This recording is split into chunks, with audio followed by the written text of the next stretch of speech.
महाकाय सूर्यकोटिसमप्रभ निर्विघ्नं कुरु मे देव सर्वकार्य।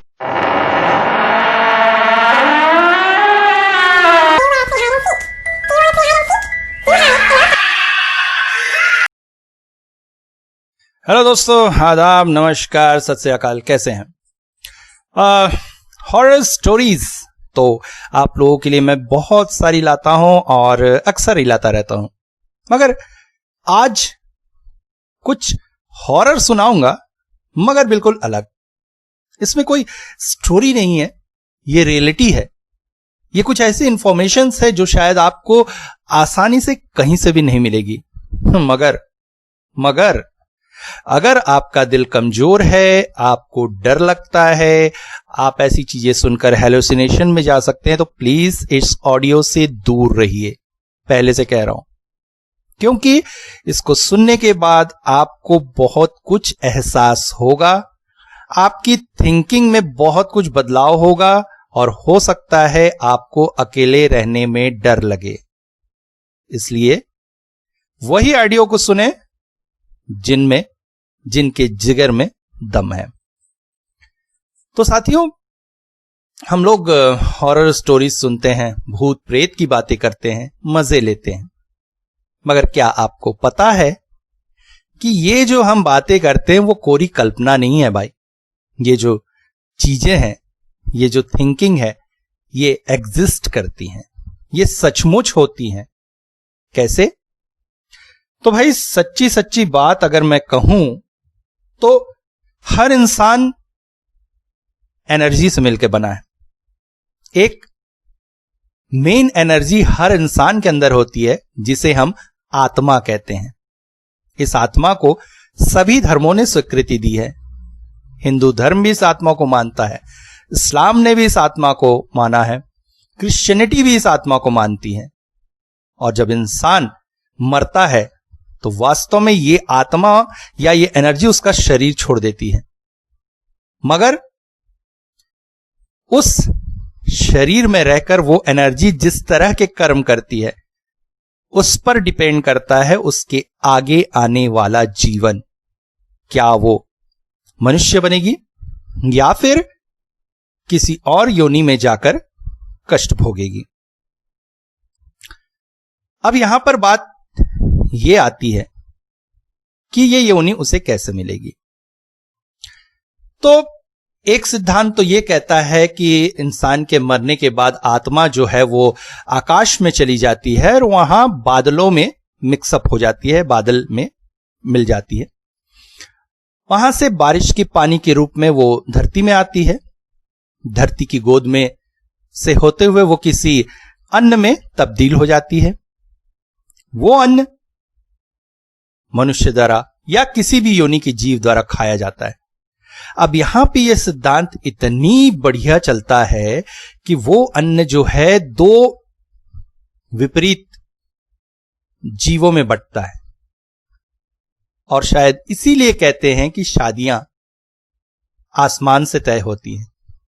उस अन्न को खाए हुए नर और मादा, फिर वो चाहे किसी भी प्रजाति के हों, आपस में मिलते हैं और जीव उस नर के शरीर में अन्न के रूप में अंदर गया रहता है, उस मादा के शरीर में अन्न के रूप में अंदर गया रहता है। उन दोनों के मिलन से उसका पूर्णता होती है और वो जीव फिर से जन्म लेता है।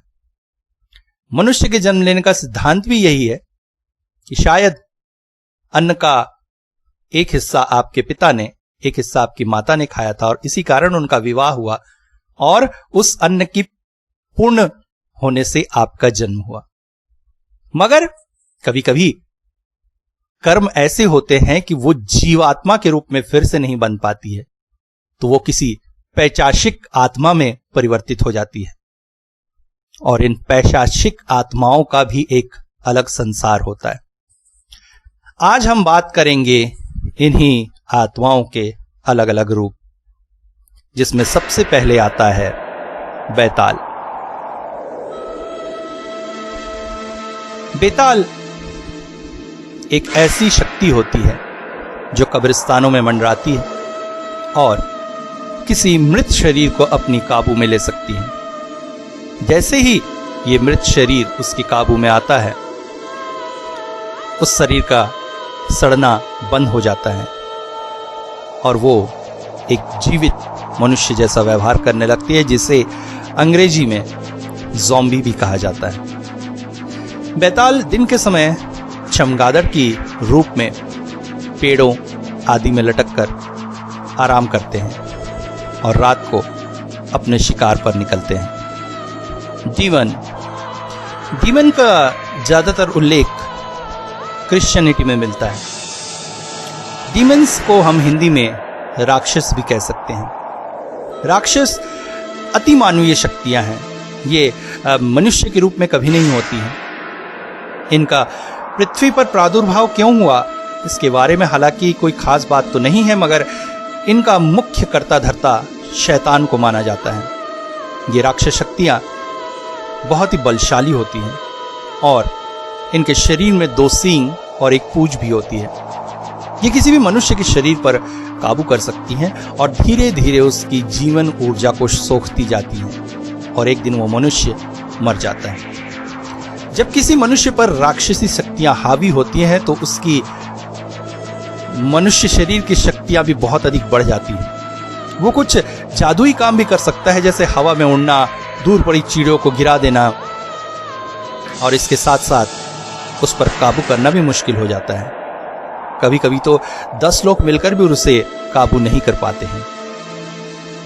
वैसे डीमन शक्तियां जरूरी नहीं कि मनुष्य के शरीर पर ही काबू करें, वो उसे मानसिक रूप से भी प्रताड़ित करती हैं और मनुष्य को आत्महत्या करने के लिए भी तैयार करती हैं।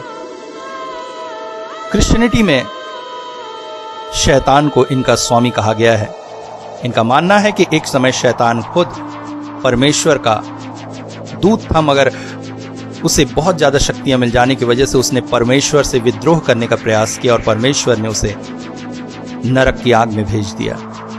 तब से वो परमेश्वर की सबसे प्रमुख रचना इंसान को हमेशा तंग करता रहता है। जीवन की तरह ही परामानवीय शक्तियों का एक और स्वरूप है जिन्नात, जिसे खासकर इस्लामिक धर्म मानता है। इनका मानना है कि अल्लाह ने इंसान से पहले धरती पर रहने के लिए जिन्नात को जगह दी थी, मगर जब अदन की बारी से आदम और हवा को निकाल दिया गया तो जिन्नातों से कहा गया कि वो हट जाएं और धरती पर इंसान रहेंगे, मगर उसके बाद भी जिन्नात हमारे आसपास रहते हैं। इन्हें माना यह जाता है कि अल्लाह ने आग से बनाया था, इसलिए जिन जगहों पर जिन्नात होते हैं वहां अक्सर छतों पर आग से जलने के निशान मिलते हैं। ये अच्छे और बुरे दोनों स्वरूप में होते हैं। ये इंसान पर काबू कर उस पर रह सकते हैं या फिर किसी का भी रूप ले सकते हैं, फिर चाहे इंसान हो या पशु पक्षी।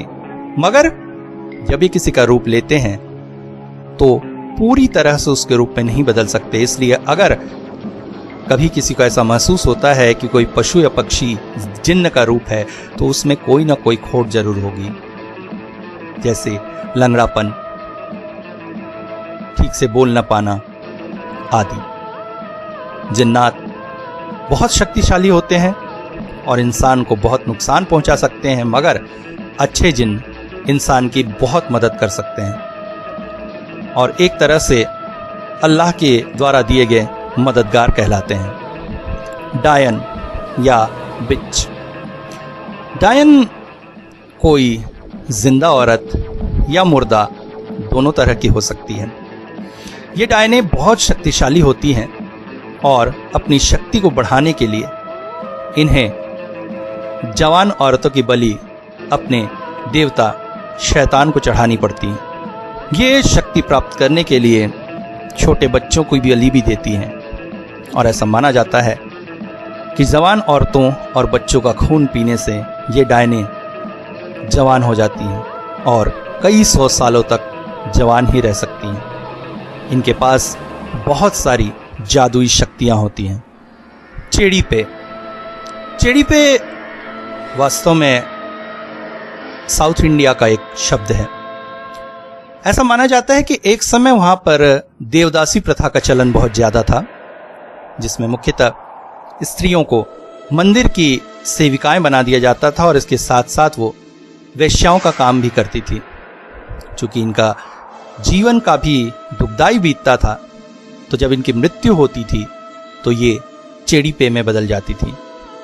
चेड़ीपे ऐसी आत्माएं होती हैं जो लोगों के घरों में घुसकर वहां पर रहने वाले जवान पुरुषों के अंगूठे से खून पीती हैं, और अगर उस पुरुष का खून उसे पसंद आ जाए तो हर रात आकर उसका खून पीने लगती हैं। और ये क्रम तब तक चलता है जब तक उस जवान पुरुष की मृत्यु नहीं हो जाती। चीर बत्ती गुजरात के रण और कच्छ क्षेत्र के रेगिस्तानों में ये शब्द बहुत फेमस है। चीर बत्ती जैसे कि नाम से स्पष्ट है, भूत की रोशनी। ये रात को सुनसान इलाकों में दिखने वाली तेज रोशनियां होती हैं जिनका आकार और रंग बदलता रहता है। ये किसी इंसान को दिखाई देती है और वो इंसान गलती से अगर इनके पीछे चला जाता है तो उसे वो बहुत दूर ले जाती हैं और वो इंसान दोबारा फिर कभी वापस नहीं आता है। पिशाच। पिशाच बहुत ही गुस्सैल और डरावने आत्मिक शक्तियां होती हैं जो लोगों का खून पीकर जीवित रहती हैं। ये रात के अंधेरे में ही बाहर निकलती हैं। ये गंदे और सड़ी हुई जगहों पर रहना पसंद करते हैं। ये इंसान या मुर्दों का मांस खाना बहुत पसंद करते हैं। महिला पिशाच को पिशाचनी कहते हैं। इन्हें जवान पुरुषों का खून पीना और मांस खाना बहुत पसंद होता है। इन पिशाचों में बहुत सी शक्तियां भी होती हैं, जैसे गायब होना, किसी के शरीर में प्रवेश करना आदि। और अगर ये किसी के शरीर में प्रवेश कर जाते हैं तो फिर वो मानसिक संतुलन खो देता है और पागल सा हो जाता है। इसके अलावा इंसानी मांस खाना उसे भी पसंद आने लगता है। चुड़ैल। चुड़ैल ऐसी औरतें होती हैं जो बच्चे को जन्म देते हुए या फिर किसी कारण से किसी गर्भवती महिला की यदि हत्या कर दी जाए तो वो चुड़ैल बनती है। चुड़ैल बहुत ही बदसूरत होती है। इनका चेहरा बहुत ही भयानक, पैर उल्टे और पीठ खोखली होती है, मगर ये अक्सर सुंदर स्त्रियों के स्वरूप में दिखाई देती हैं और किसी भी जवान पुरुष को अपने वश में कर सकती हैं। और जब वो जवान पुरुष उसके वश में होता है तो वो उससे कुछ भी करवा सकती हैं, किसी की हत्या या अपनी आत्महत्या। कुछ लोग इन चुड़ैलों को साधना के द्वारा वश में करने का भी प्रयास करते हैं और चुड़ैल साधनाएं हमारे तंत्र जगत में मौजूद हैं। मगर सच्चाई यही है कि इन चुड़ैलों से प्राप्त सुख, धन, संपदा कोई भी इंसान लंबे समय तक नहीं भोग सकता है, क्योंकि इसकी सबसे बड़ी मनाही यही है कि वो किसी को बता नहीं सकता है कि उसे ये सारी सुख संपदा कैसे मिल रही है, क्योंकि अगर वो बताएगा तो उसका पूरा खानदान मृत्यु को प्राप्त हो जाता है। और आज के जगत में अचानक अगर किसी को ढेर सारा धन मिल जाए तो सबसे पहले तो पुलिस उसके पास आ जाएगी। इसलिए आजकल लोग चुड़ैल साधनाएं शायद नहीं करते हैं। निशी डाक। बंगाल के कुछ क्षेत्रों में ऐसा माना जाता है कि रात में निशी डाक आपको किसी अपने की आवाज में बुलाता है। किसी किसी का यह भी मानना है कि रात को अगर कोई आपके दरवाजे में सिर्फ 3 बार दस्तक दे तो कभी नहीं खोलना चाहिए, क्योंकि ये निशी डाक का ही एक रूप होता है। इंतजार करें चौथी दस्तक का। निशी डाक आपको बुलाकर अपने पीछे लेके जाता है और आपको ऐसा लगता है कि आपका कोई अपना आपको बुलाकर लेकर जा रहा है।